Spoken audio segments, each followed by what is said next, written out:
Let's go to, okay, let's clear this out. Now, this is a question that, as I said, I put together, and it's important that you follow this question very carefully because the final exam will contain a question exactly like this. So you probably have 4 different questions that you need to answer from a table that you will be given. And you will be asked to answer 4 different questions. So these are 4 questions already you should focus on for the final exam. Now, there will be probably about 40 to 45 questions in the final exam. That's if we don't have any short answer questions, which I haven't decided on yet. But if we don't, if it's all going to be multiple choice, then you're going to have about 45 questions. And 4 of those questions will be this type of questions right here. So it's very important to pay attention. Now, here, of course, you are given the following information on US economic aggregates as a percentage of GMP. And you were asked to find the following: public savings, current account balance, direction of the flow of funds, and the expected change in US interest rates. So we are asked to answer all these 4 questions from this information. We are given exports to be equal to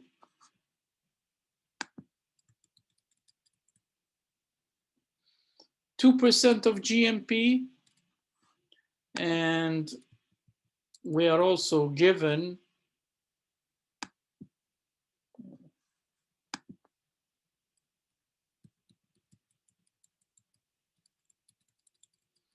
imports 3% of GMP, investment 16%, taxes 10%, private savings 16%, government purchases 14%, net unilateral transfers 2%.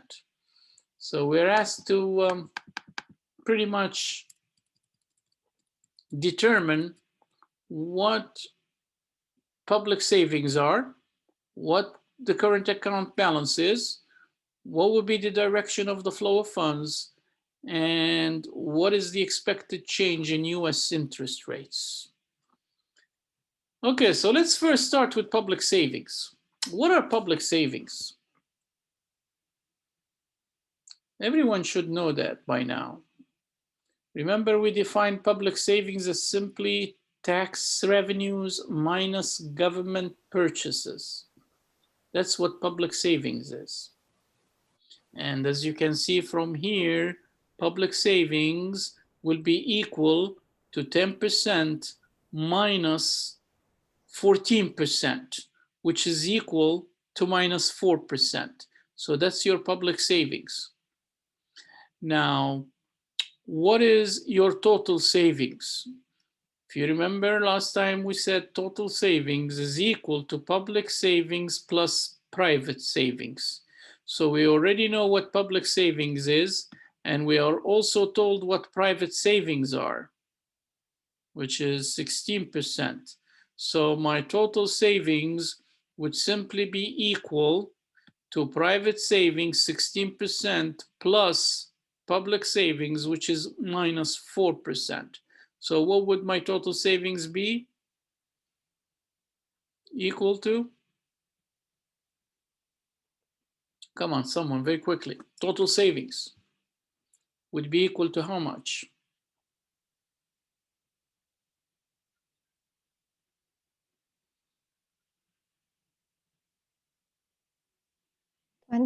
No, 12%. Very good, 12%. How did you find that? You use private savings plus public savings, and private saving is 16% and private saving is negative 4%. So equal to 12%. 12%. Very good. So that's my total savings. My total savings is 12%. Now, remember what we said about the current account balance. How did we define the current account balance?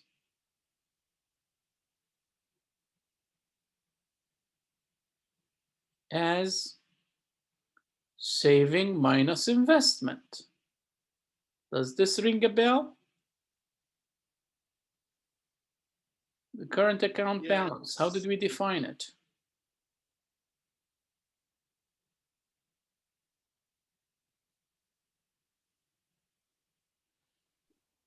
Aggregate savings minus aggregate investment. Very good. Aggregate saving minus aggregate investment. Now, what is our aggregate saving?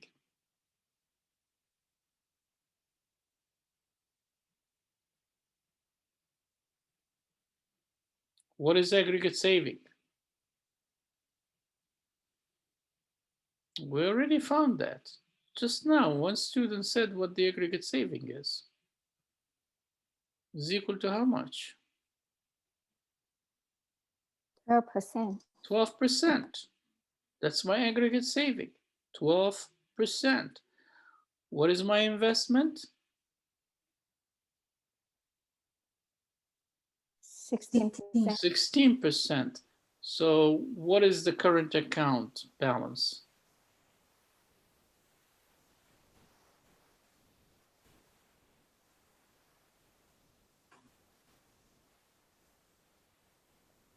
Negative 4%. Negative 4%, which is 12% minus 16%. Total saving is 12%. Investment is 16%. So the current account balance is defined as saving minus investment, which is 16% minus, which is 12% minus 16%, which is equal to minus 4%. That's your current account balance. So we already found the public savings, we found the current account balance. And remember, what is the other word we used for the current account balance?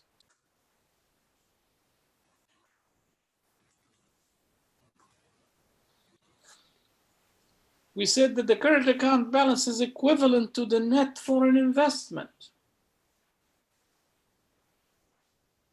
Everyone remembers that? So net foreign investment and the current account are exactly the same. So if my current account is negative, what is my net foreign investment?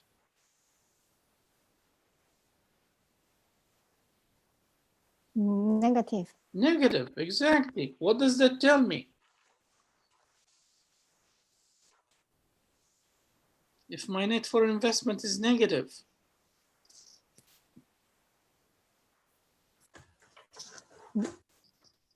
That means we invest more money in a foreign country than they invest in the US? no, it's the opposite. When the Okay. net foreign investment is negative, that simply means that your saving is less than your investment, correct? When net foreign investment is negative, when the current account is negative, that simply means S is less than I. Saving, domestic savings, is less than your domestic investment. So what are you going to do? When your saving is not enough to take care of your domestic investment, what do?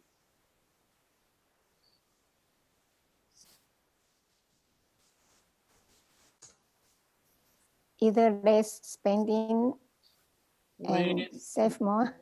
no, when your saving is less than your investment, then you have to borrow money from outside. Okay, to be able to carry on with your investment. You have to borrow money. You have no other choice. That's what we mean when we say net foreign investment is negative. That means we are borrowing money. That means foreign investors are investing more in the US than we are investing in foreign countries.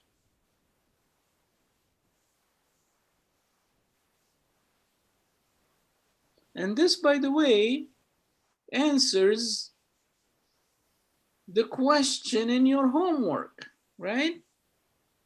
It tells you something, I guess, about your, I don't know. Let's look at the question here. What does it tell you? Which of these balances pertain to the net foreign investment position? So what is it? It's the current account balance. It's not the financial account. You care less about the financial account here.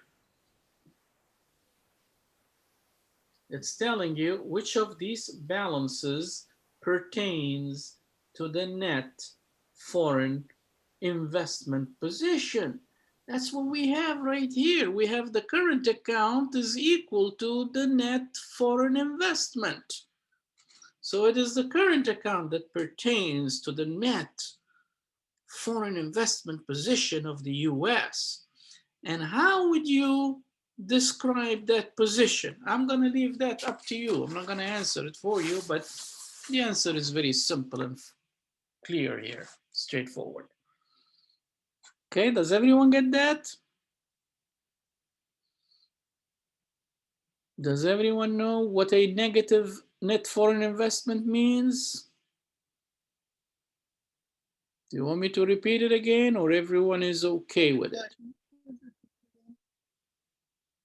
Please repeat again. Repeat it again? Okay. Yes, please. Yeah. A negative net foreign investment implies that we are investing less abroad than foreigners are investing in the US. That's what a negative net foreign investment implies. It implies that foreigners are investing more in the US than we are investing in foreign countries. A positive net foreign investment, together with a positive current account balance, implies the opposite. It implies that we are investing more in foreign countries than foreigners are investing in the US. Is this clear? Yes, thank you. Okay, so again, current account and net foreign investment are exactly the same. Same thing. If the current account is negative, net foreign investment is negative. If current account is positive, net foreign investment is positive. And the negative and positive sign simply would tell us whether we are getting more money here coming to the US or whether we are getting less money coming to the US. That's what the sign will determine.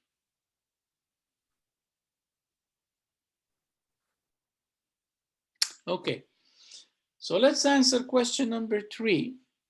What will be the direction of the flow of funds?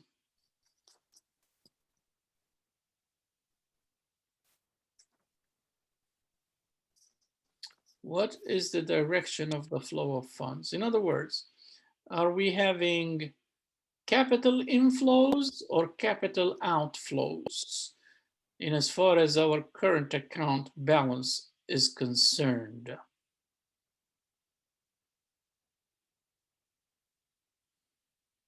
Come on, you should be able to answer this. Very easy. Anyone?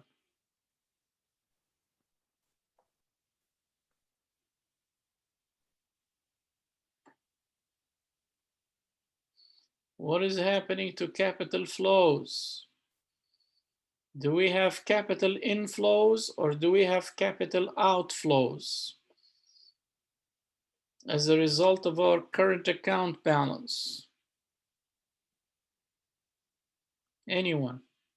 Please, someone answer this question. Outflows. What's that? Outflows. Outflows. Anyone else? Does everyone agree?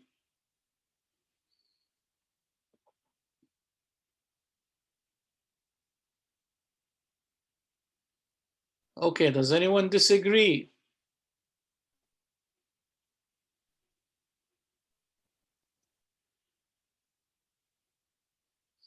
What does a negative current account balance imply? Because right here we have a negative current account balance, a negative net foreign investment. So what does that imply? What does it mean? Are we going to have capital inflows or capital outflows?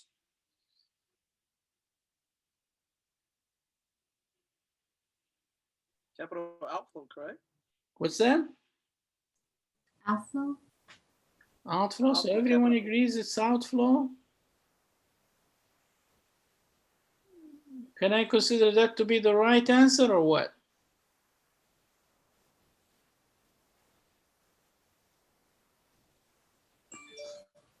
I'm gonna give you 1 minute to think about it. That's all you have. 1 minute.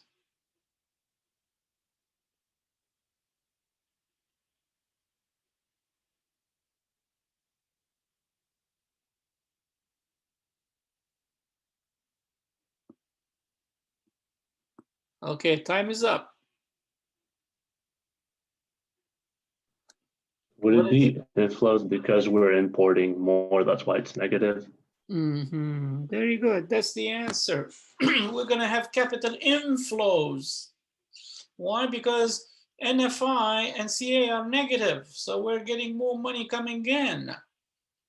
We're importing more capital.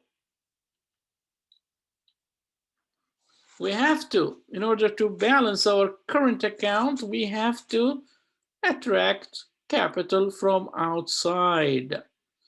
So money has to come in. So the direction of the flow of funds, capital inflow. Inflow. Okay, hopefully now this is understood. Please do not make a mistake when you see it in the final exam. So you know exactly what that refers to. Okay. The expected change in US interest rates. What will be the expected change in US interest rate? Do you think it's going to go up, go down, stay the same? Any volunteers?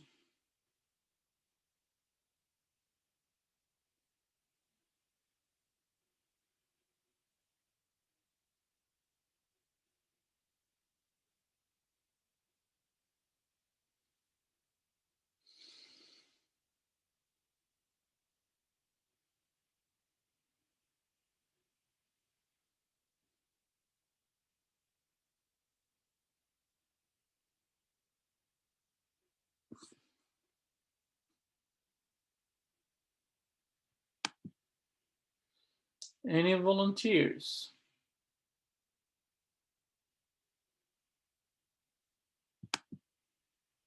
What's going to happen to the interest rate?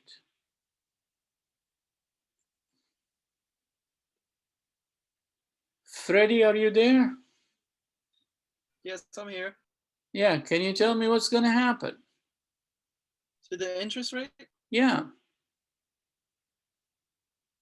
it's gonna go up, correct? go up. Why do you think it's going to go up? What's the reason? Because you just said it has to balance out, correct? It has to do what?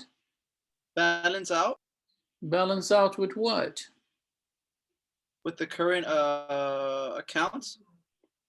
Well, the current account is negative.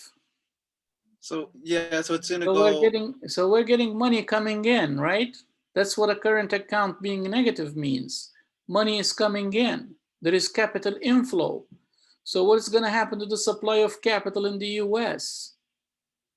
It's gonna go up. Go up. If the supply of capital goes up, what happens to the price of capital? It goes down. Goes down. So we would expect the interest rate to fall. Oh, I get it now. Okay, yeah. It was Okay. kind of murky, but now you explained Yeah. it correctly. Okay, yeah. Very good. Excellent. Yeah. Yeah, So this is, yeah, this is the way where how you need to look at these things. You need to go step by step and find out exactly what's going on. In other words, you have to analyze these things in a way that makes economic sense. Cause and effect, again, very important in economics. Okay, now let me, and I will post this for you anyway, so you really don't have to worry about it. I have all the answers there for you. And as I said, you know, this example was taken from my book, which is unpublished yet.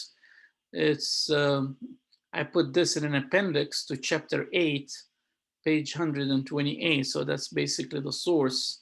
So just in case some of you would want to know where did I get this from, this is exactly where I got it from. Anyway, again, as I said, I will post this for you so you don't have to worry about it. Now, let's say that, okay, let's take this out and probably now what we want to do is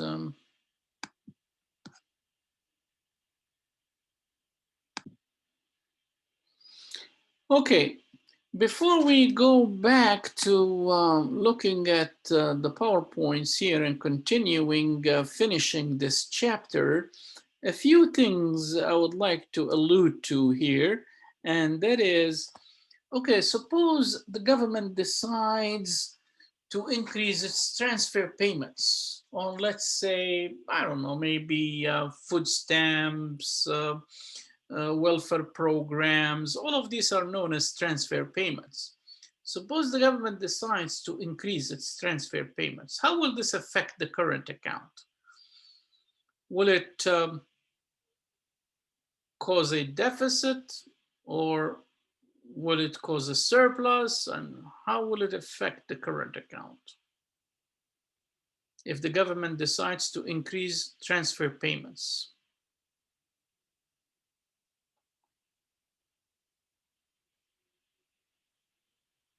Anyone? And these are, by the way, likely questions in the final exam.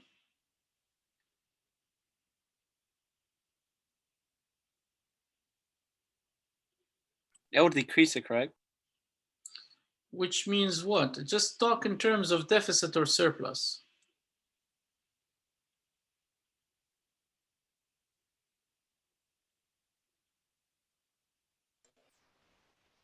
Will the current account go into deficit or into surplus?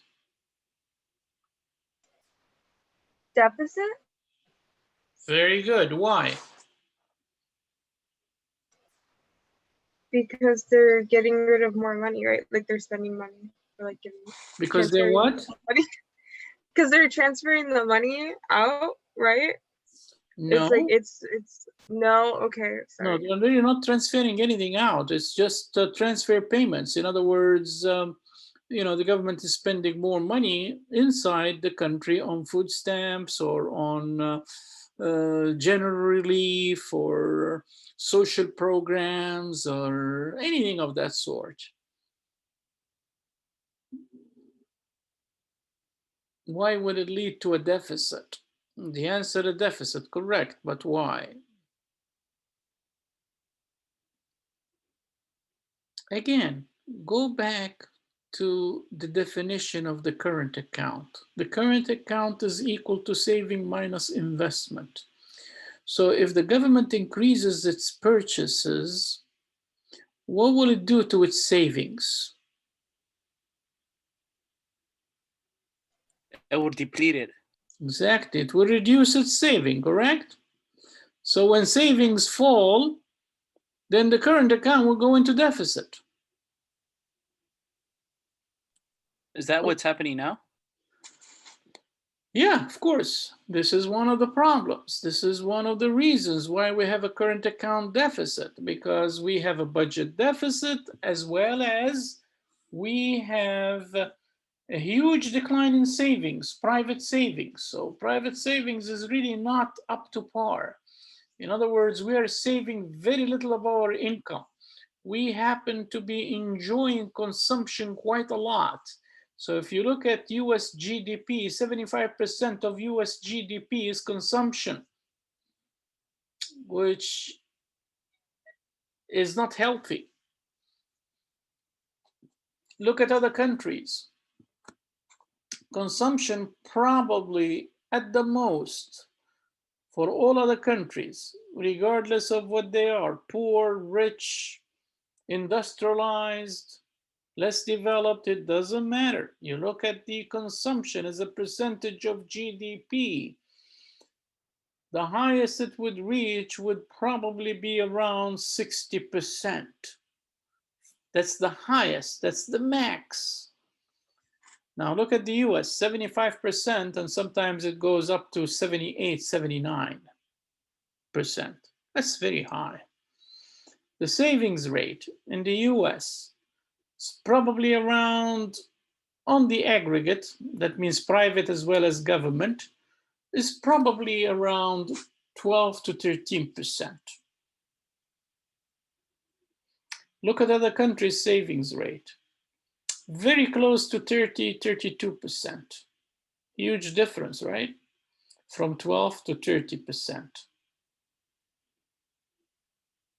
And that's the reason why the US happens to have a current account deficit. So we really need to do something about our consumption. We need to do something about our savings. All of this is important. And obviously the government has a lot to do with this. Government regulations, government reforms, all of these things are important. Okay, let me throw another question at you. Suppose the government decides to give incentives to firms that happen to invest in new technology. And this the government can do by simply subsidizing these firms through research and development, or by giving these firms tax credits. How will this affect the current account? Again, in terms of deficit surplus. So just talk to me in terms of deficit or surplus. It would get a deficit. Very good. Or- Deficit. Why? Yeah, I was gonna ask you why, but is it because they're not getting the money back? They're giving them a tax break. Well, not that could be part, but the thing is, go back to your current account definition: saving minus So they're- investment. So they're investing more than they're saving. Exactly. So investment here is taking the upper hand, is increasing more. Okay. And for that reason, you're going to end up with a deficit. Okay. So can I ask you a quick Yeah. question? Sure. So is it bad that we are in a deficit and we've been in a deficit since the 80s? Very good question. Can we leave this to couple of minutes from now, because that's exactly where we're going to go, and I will answer that for you. Okay? Okay, awesome. Thank you. All right. Now, another question I want to throw at you. Suppose the government decides to change its regulations on IRA accounts. IRA is simply individual retirement accounts. That's what IRA stands for. So let's say the government laxes the regulations on IRAs. In other words, it does not restrict IRA accounts in any way. It doesn't put a cap on them. And it lets the individual to be free to do whatever they want with their IRA accounts. So how will this change the current account balance? So there would be a surplus of savings. Very good. Surplus of savings. So what would it do to the current account balance? It would become positive. Very good. So we will be talking about a current account surplus, basically. So I guess by now you probably have a good idea of what a current account balance is and what would affect the current account balance.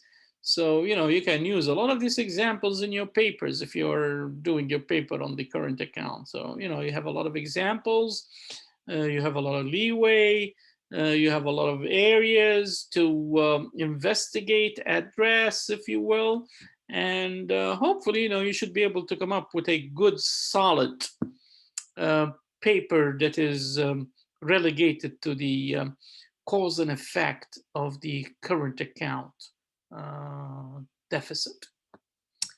Okay. Now let's go back to some. Are there any questions before we start again here? Anyone has any other questions pertaining to what we have done so far?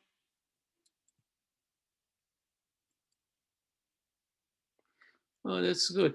By the way, I want to ask you a question. When you go to your PowerPoints, do you see the additions that I have made? Or are Yes. they deleted? When you go to your PowerPoints? I think this one we can't see. I think you actually put that one on last time, but we can see the notes in the bottom if you have the PowerPoint open. If you print it out though, you can't see it. Mm-hmm. So you don't see this on your PowerPoints, right? No, we No, don't see it. No, you don't see it. Wow, that's strange because they are on my PowerPoint. So I don't know why. Oh, okay. I see what. Yeah. I see. Yeah, I think you added him in after Yeah, the fact after. that because Exactly. Right. Okay. Don't worry about it anyway. So.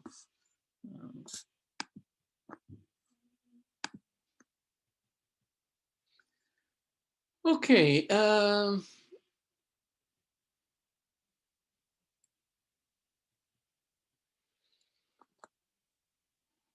Is a current account deficit a problem? Is this the question you asked me? Yeah, correct. Okay, very good. So now this is what we want to talk about now. To have a current account deficit, would this be a problem? Not at all. It all depends on what you will be using the capital inflows for. Because remember, a current account deficit is associated with capital inflow. Now, if we don't have capital inflows, there will be no current account deficit. I just want to be clear about this. If there is no capital inflow, there's not going to be a current account deficit. A current account deficit exists because we have capital inflows. Okay, so is the current account deficit a problem? Well, that depends on what we use the capital inflows for. If we use them for investment purposes, to expand the productive capacity of our economy, to producing more goods and services, then we're fine with the deficit. The deficit is not going to harm our economy. But if we use the funds, the inflows, for consumption purposes, then this will hurt our economy.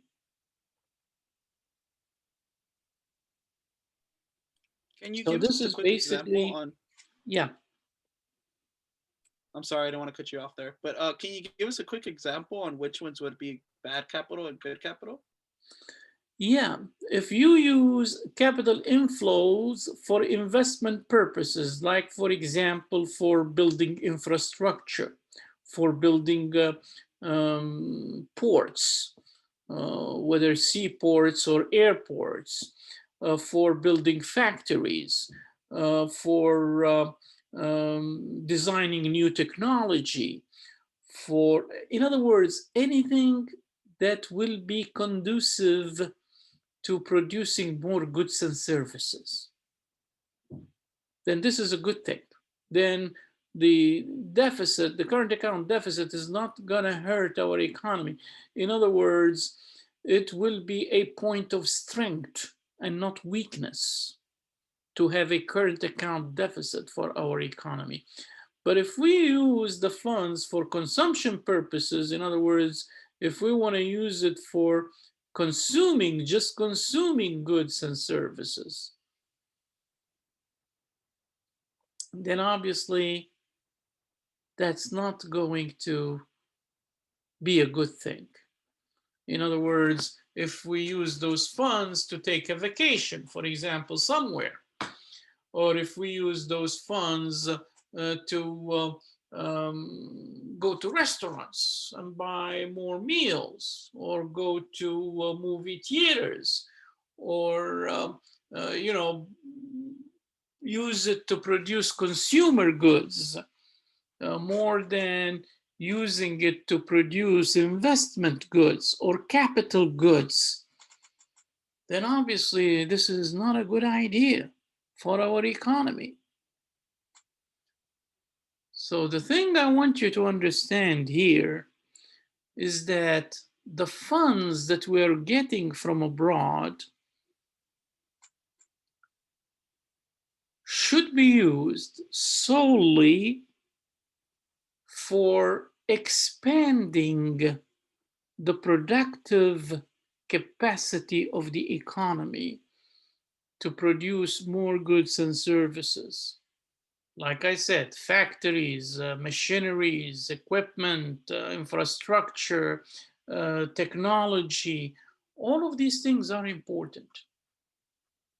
Okay, and these are examples of what we ought to be using the money for.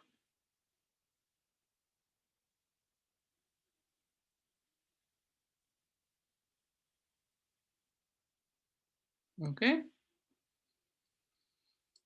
All right, so let's in other words, is it good or bad for a country to incur debt?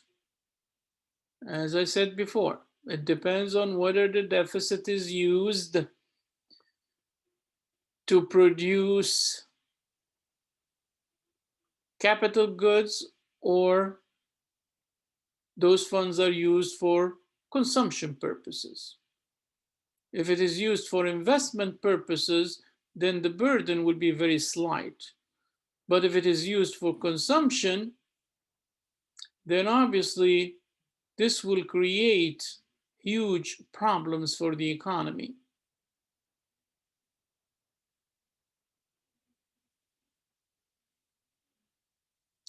And this is exactly what happened in the 1980s. US saving decreased.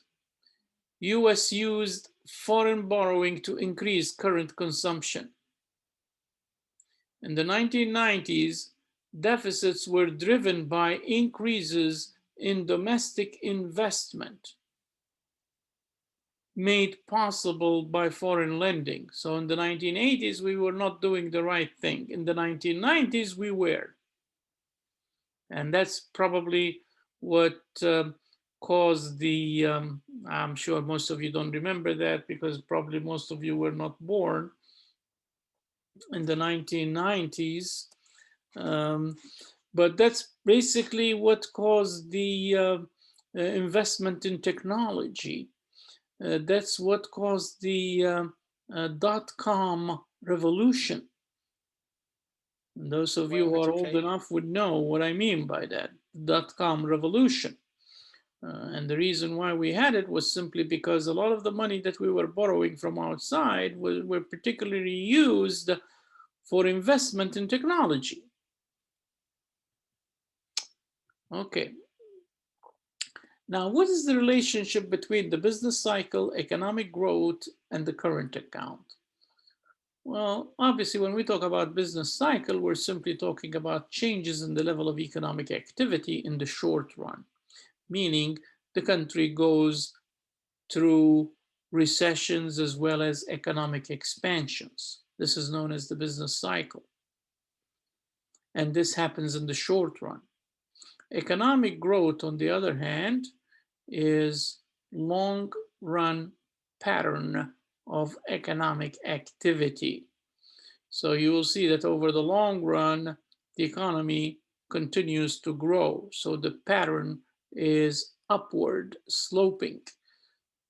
In other words, if you compare GDP in 1980 with GDP in 1990, with GDP in 2000, with GDP in 2020, you will find that GDP is, or the growth or the pattern of growth of GDP is upward. This is long-term growth. This happens over the long run. So we actually need decades to actually see the real growth in an economy. Whereas in the short run, you can see that GDP can go up and can go down through the business cycles. So what is the relationship between the business cycles, economic growth, and the current account? Well, rapid growth of production and employment are in fact associated with growing trade and current account deficits, which means that when there is rapid growth of production and employment, income is going to increase. And when income increases, imports will increase. And when import increases, this would lead to a trade deficit and also a current account deficit. So that's what rapid growth would do. Rapid growth of production will lead to a trade and a current account deficit. How about slow growth or slow output and unemployment? How will this affect the current account balance? It will lead to a surplus. Why? Because with slow output and employment, income would fall. And when income falls, less will be imported from overseas. And if there is less being imported, this would lead to a surplus on the current account. So again, during recession, saving and investment tend to fall. So the current account balance would tend to rise. And as a result, we will have a trade balance improving, or we have a current account surplus with a recession. So always with a recession, you will end up with an improvement in the trade balance. So that means if it was negative, now, there will be an improvement. So if it is, let's say, a negative 20, now it will be a negative 5. Or if it was a surplus, a $5 billion surplus, now it will be a $10 billion surplus. So in other words, it's an improvement in the current account balance or the trade balance. That's what a recession would do. And the reason, again, as I said, is because during a recession, saving and investment would fall. But investment would fall by more than saving. That's the reason why we have an improvement in the current account balance. Investment falls by more than the fall in saving.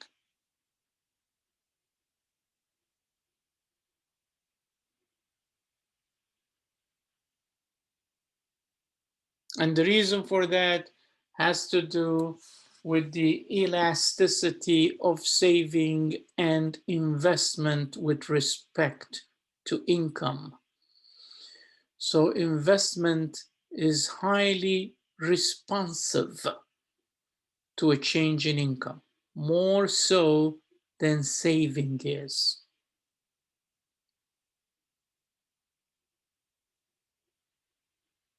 And for that reason, investment will always fall by more than the fall in saving, simply because of the income elasticity of investment, highly elastic, more elastic than the elasticity of saving with respect to income.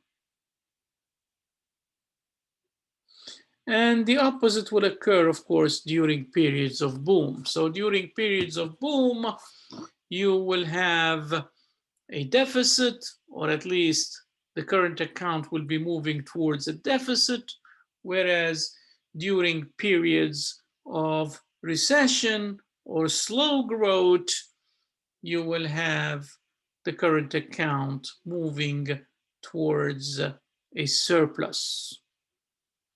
Okay, so that's basically the relationship between them. Now, how has the US borrowed at very low cost? In other words, if you look at the interest rate in the US that we happen to pay to foreign investors, is extremely low. Why? What causes that? Well, the reason for that is simply because you have so much capital coming to the US. For that reason, interest rates are kept very, very low.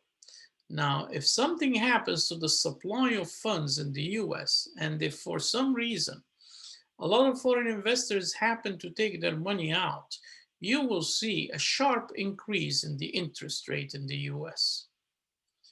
But as long as that is not the case, as long as foreign investors continue to bring money to the US, and the reason for that is simply because a lot of these countries feel the US to be a safe haven because of its political system, political stability, financial stability, because of the size of the market, because of the sophistication of the financial markets.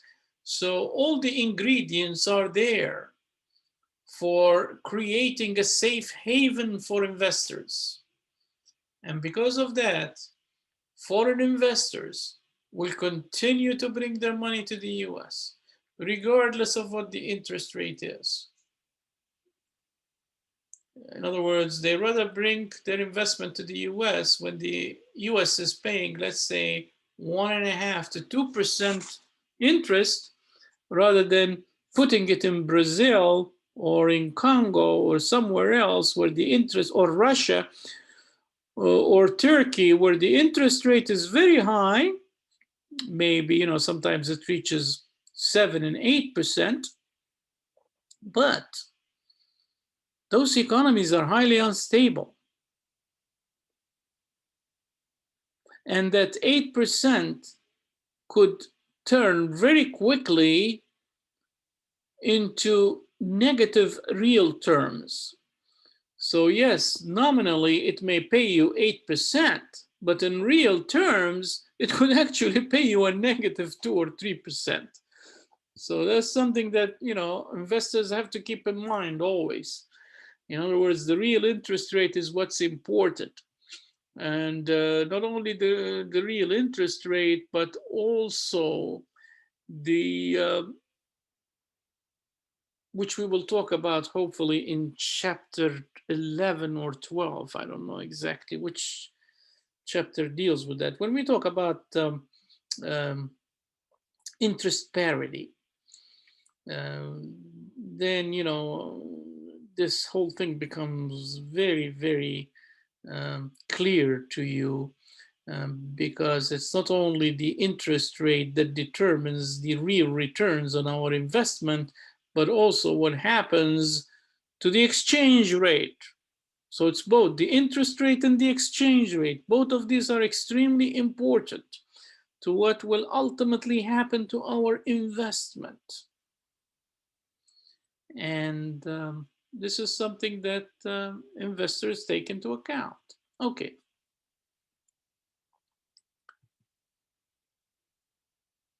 So we pretty much answered that question. Do current account deficits cost American jobs? And the answer to that is no. Why? Because according to US employment statistics, as presented by the Federal Reserve Bank of St. Louis, you will find that there is no correlation between unemployment and the current account balance. Absolutely. In other words, the relationship is somehow cyclical. It goes up and down. So pretty much there is no correlation between the two. And we could see this very clearly, that in the past 40 years, the US has been incurring large current account deficits. However, the unemployment rate has been rather low in the US. Therefore, there is no correlation really between the unemployment rate and the current account balance. What determines the unemployment rate is basically macroeconomic policy, monetary policy, and fiscal policy. Those are the things that will ultimately determine where the unemployment rate would be, as well, of course, as government regulations pertaining to labor markets. That's also another important factor to keep in mind when it comes to employment, especially long-run employment, or the natural rate of unemployment, basically. We don't want to talk about that. I'm sure most of you who have taken principles of macro know exactly what I'm talking about. But that's, yeah, so it really has nothing to do with the trade balance or the current account balance. Unemployment is pretty much independent of what happens to the current account. Okay, the other question, can the US continue to run current account deficits indefinitely? And the answer to that question, yes, very possible. As long as foreigners continue to invest in the US, as long as foreigners continue to have a strong incentive for investing in the US. If that is the case, then we will continue to have a current account deficit. But if that changes, then the US will not continue to have a current account deficit. So it all depends on what foreign investors want to do. China, for example, is a major supplier of capital to the US, and China will continue to supply capital to the US. Why? Because China has its own reasons for doing it. Because the only way that China can actually continue to have a rapid rate of economic growth, high levels of employment, is by investing in the US. Now you may say, well, why? Why is that the case? Well, the reason is simply because China would like to keep its currency very low relative to that of the US dollar. When China does that, it is able to export its goods and keep its workers working and keep growing its economy. But if the US currency happens to appreciate in value, this may actually affect the Chinese economy negatively, because then Chinese goods will be very expensive relative to other countries' goods. And as a result, China will no longer be the #1 exporter to the US or to the rest of the world for that matter. So its economy would be hurt tremendously.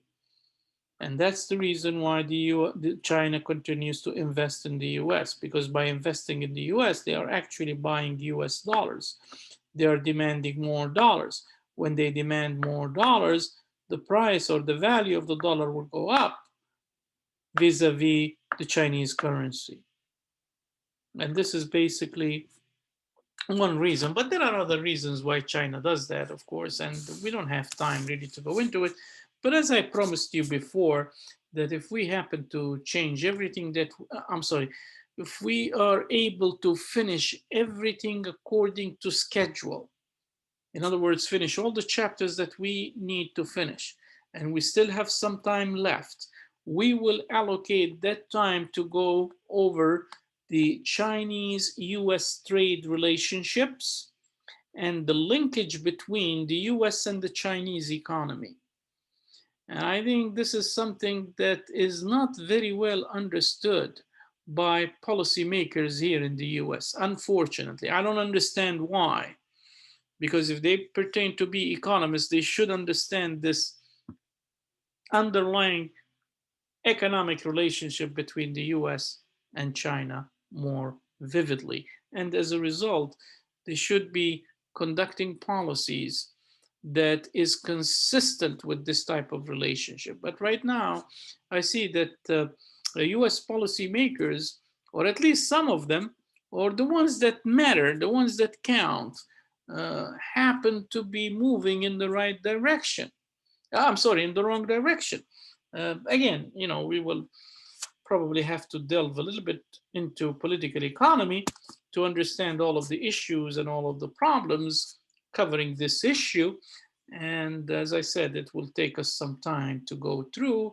And that's the reason why I said if we have time at the end, we will allocate one complete sitting or session to investigating and analyzing the economic and the trade relationship between the US and China. Okay, so let's move a little bit forward here. Again, as I said, is it possible for the US to run a current account deficit indefinitely? And the answer is yes, as long as foreigners are willing to invest in the US.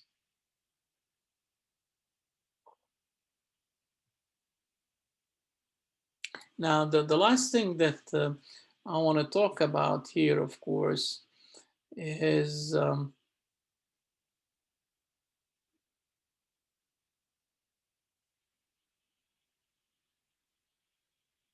balance of international indebtedness. What does this mean? When we talk about the balance of international indebtedness for the US, all what we're trying to do here is we're trying to determine if the US is a net debtor or a net creditor. In order to do that, we have to look at the international investment position of the US. In other words, we have to look at all the assets that the US own abroad versus all the assets that foreigners own in the US. And when we look at the balance of international indebtedness, this is very, very much different from the balance of payments, because the balance of payments is a flow measure of economic aggregates. The balance of international indebtedness is a stock, not flow, stock measure. Now, what's the difference between a flow measure and a stock measure? Well, a flow measure of economic aggregates is simply a measure over a period of time, usually a year or a quarter. You measure the value of that variable over that particular year only. Let's say, for example, consumption in 1990 in the US was $5 billion. And in 1991, it was 6 billion. And in 1992, it was 10 billion. Those are all flows. Now, if I were to measure this in stock, give it a stock measure, then I would say that in 1993, consumption is 5 plus 6 plus 10, which is 21 billion. In other words, I'm adding up all the previous consumption levels. So that's the difference between a stock and a flow. A flow, you don't have to accumulate.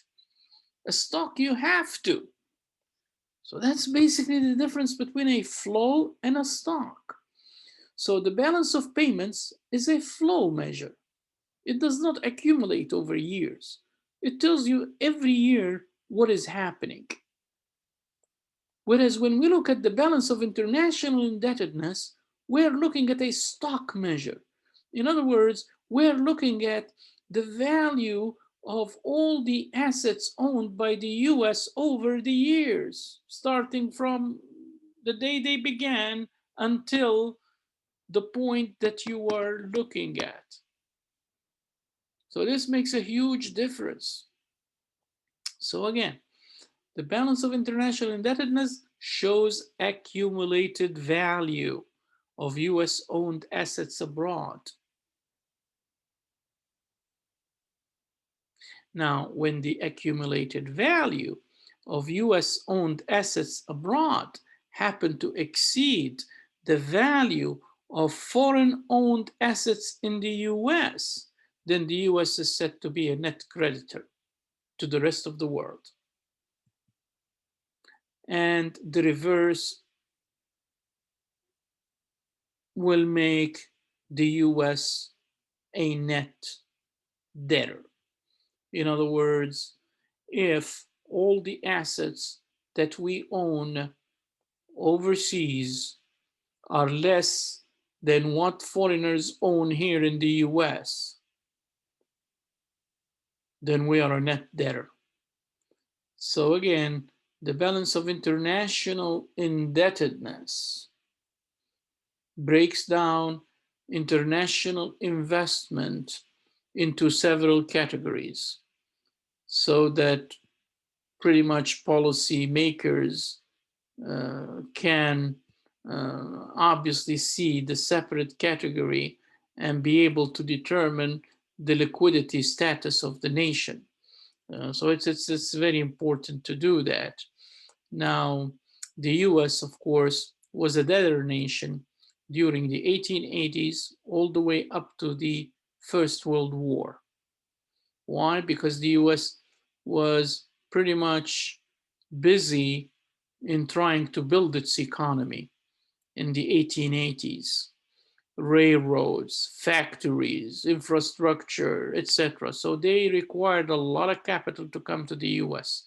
And that's why the US was a debtor nation. After World War I, however, the US became a net creditor.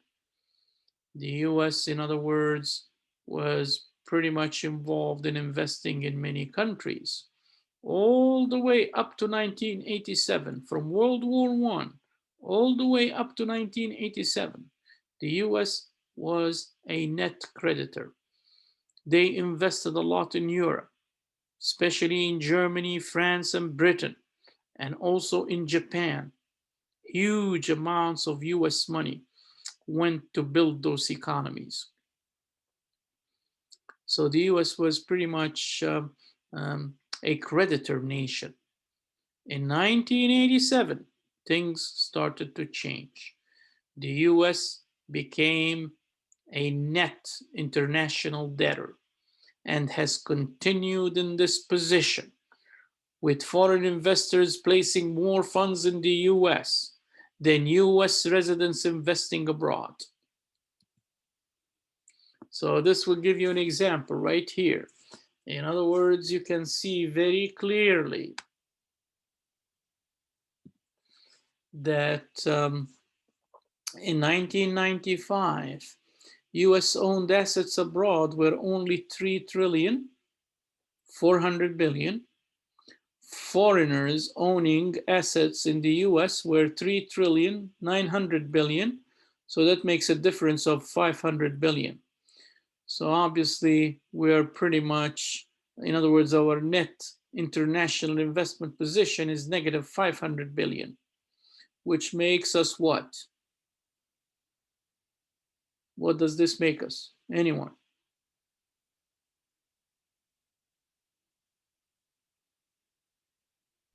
A deficit.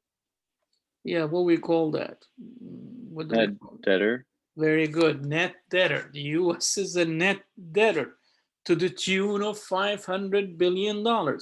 So, in other words, if we had to sell everything that we own outside in order to pay foreigners who own things in the US, we will not be able to pay them all. We will still be short 500 billion. That's what that means when we say the net international investment position of the US is negative 500 billion. That's what it means. It means that if we sell everything that we own outside in order to pay off foreign investors here in the US, we will not be able to do it. We will fall short. And if you look at the ratio of that toward our gross domestic product, it's about 6%, which is okay. It's in single digits. So, that should not worry us that much. But look at 2014. That number has risen to 15% in 2000 and much worse in 2014 to 40%. And how about today, 2020? Does anyone know what the net international investment position of the US is?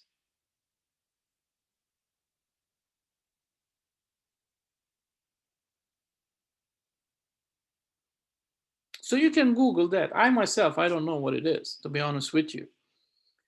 That's why I ask you.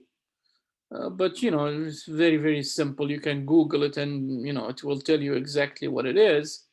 But I would say probably, it has even risen to maybe, I don't know, 80% maybe. I'm just guessing. I don't know, as I said. So don't put that number in your notes. Just guessing. But again, as I said, you can always Google that and you would be able to find the answer. But that's very alarming. 40% in 2014 is alarming. But yes, if the number happens to be double that in 2020, or even more than double, triple, then we're really in trouble here. Because, you just can't have that huge difference. Especially when it means that we have to pay interest on that debt, and as a result, that interest has to be taken away from our GDP, from aggregate income, and put towards servicing the debt, and that would put the brakes on economic growth. So it's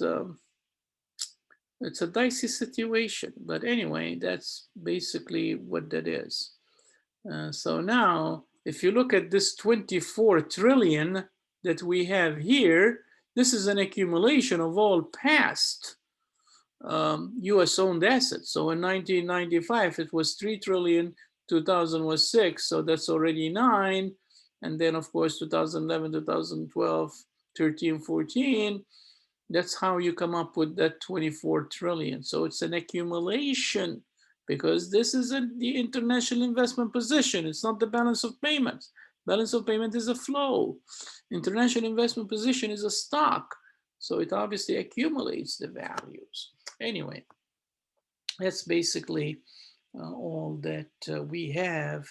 And the rest, basically, we will deal with in the next chapter. So we don't want to be repeating ourselves, because all of this, whatever is left, very, very few, reserve currency and SDRs. These are the things that we will deal with in the coming chapter. But that's as far as chapter 10 is concerned. We're going to close it and move on to chapter 11 on Thursday. Any questions? I actually did have a question, but it was about the YouTube channel.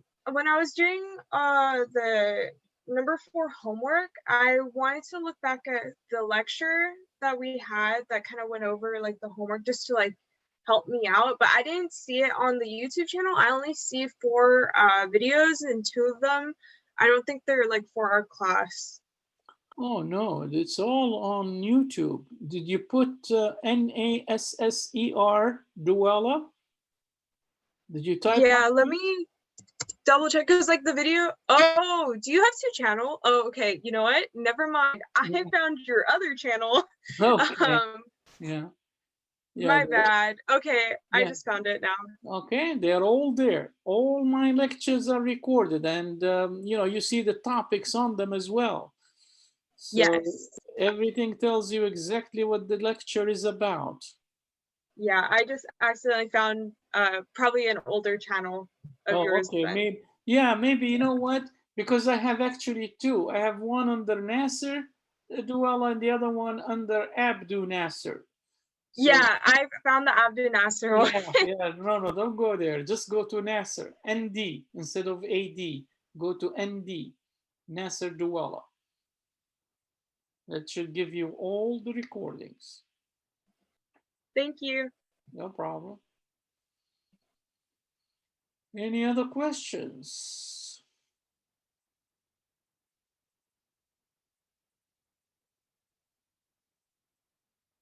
Okay, so then I'll close this session and I will end the session. And hopefully I will see you on Thursday with a new chapter, new topic, new information, and hopefully new knowledge for you. So this is basically what we Professor? want to do. Yes. I actually had a question about the homework, if you Sure. don't mind. Mhm. For the income balance, the foreign investment is reported as a negative number, and they wanted us to less the payments from the earnings. So should we subtract or add? Which one is this? Question number Number 10, part What A. part A? Well, part Yeah. A is asking you to find or calculate first US merchandise trade, and then services, Services, yeah. and then goods and services. So you're gonna add the merchandise and the services together. So you're gonna Uh-huh. get goods and then income. Yeah, the income part. Yeah. Okay, I don't know. Yeah. Yeah, income. I guess what you need to do there. Let's see here. You have allocation receipts. U.S. Yeah, you got to look at receipts on U.S. investments abroad. That's part of income. Uh-huh. And then compensation of employees. That's also part of income. And then payments on foreign investments in the U.S. Yeah, that's the part I don't know. I don't know if I should add or subtract because the number is already negative. Oh, okay. This one here, I think payments on foreign investments in the US. So just don't worry about the negative signs here, okay? So just think in terms of which are debits and which are credits. So payments on foreign investments in the US, that is obviously a negative. So you're going to subtract that. Okay. Now, here, what do we have else here? Compensation of employees. That's already given to you as negative, so you don't have to worry about that. Okay. The other thing here, what is it now? Receipts on U.S. investments abroad. That's a positive. So what you need to do here is you need to take 20 minus 10. Okay. And then 20 minus 10. What is the income there? And then minus 5. Okay. Yeah. Okay. Yeah. Yeah, I just got confused because that's the negative sign, but I think I got it. Yeah. Thank you. No problem.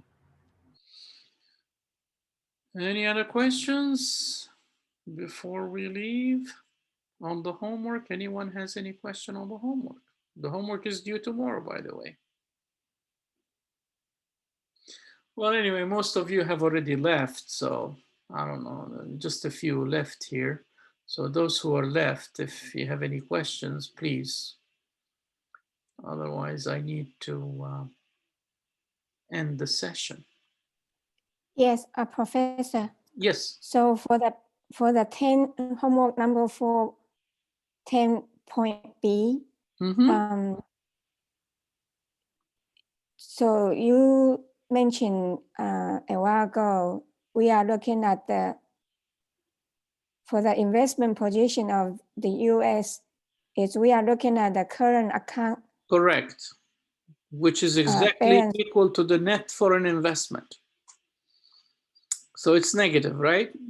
Did you get a negative current account? I don't know. I didn't do the homework, so I have no idea if it is negative Yeah, or it's positive. negative 30, yes. Okay, if it is negative, then the net foreign investment is also going to be negative. So what does that tell you?